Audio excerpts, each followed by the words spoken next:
Here's a little drill that might help you reinforce or find the movements that I have in my other videos. And in my other videos, the basic concept of the movement is that if my sternum is over to the right hand side, I have more of an in to out golf swing, so I can encourage a draw more easily. And during impact, if my sternum is over the left side of the golf ball, I am more likely to hit down and across, out to in on the golf ball, because the circle of my swing is in a different place and I have different access to the golf ball from there. So I've had a few people doing this drill. First thing we need is a tour stick. Well, you might be able to do it with a golf club, but I want to get my hand on the top of the tour stick and into my sternum, and the sternum is this bit here, just in case. So I want to get that stick in the sternum, and I want to be able to move it around like so, and I want to get my right hand on the stick, and I want to firstly get used to wiggling the end of it, because I want the end of the stick to be the thing that has the most energy in it, because that's what propels the golf ball. This might help you find the movement, it might help you reinforce the movement. I've seen a lot of people instinctively do just this, where we swing this back and we swing this through. We've instinctively seen them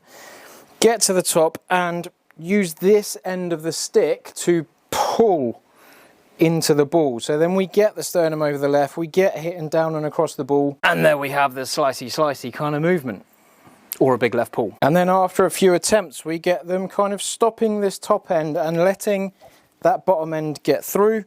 The more I can get that bottom bit to snap through here, the better. If I don't move much, I then need to pull the top of the stick to get it through. I then don't have the momentum in the swing, so the more space I use here to get into the ball, I use this space to get that whip down there and get that whip through there, and then I'm trying to get it to whip in certain places. Please hit the like button, as it does help the channel. I can put my sternum over this left side at the start, and I can go, right, okay, I'm trying to hit a fade, I'm trying to get the speed late after the golf ball.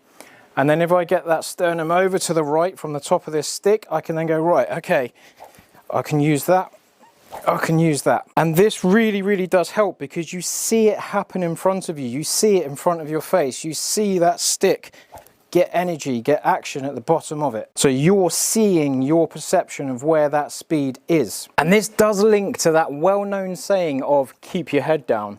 Now, I'm not a fan of keep your head down, because sometimes people get stuck like this. We get people keep their head down so much that we hit the ball and we stay there and we get a little bit stuck.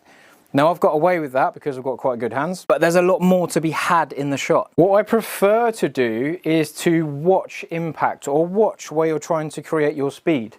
If I watch the spot just behind the golf ball and I watch that club head go through that point, I'm less likely to lift up early and I'm more likely to stay down in the shot. However, I really do want that club to carry on. I want that momentum to complete our golf swing. So I've got early speed there, so I'm forcing the draw to happen, but I let the momentum take me away after I watched the club go through the spot. I visually saw it happen, which some people don't do. They look up and try and see the target too early. Haha. So this stick drill is helping us get the feeling and see the action in the right place. We want to let the momentum carry on. We want to let the momentum take us to the end of the golf swing. And don't forget to subscribe if you would like to see more of this kind of content, and you might even be able to go back in time and see some more advice on the sternum, because it works for most people. Put a smiley face in the comments if you agree.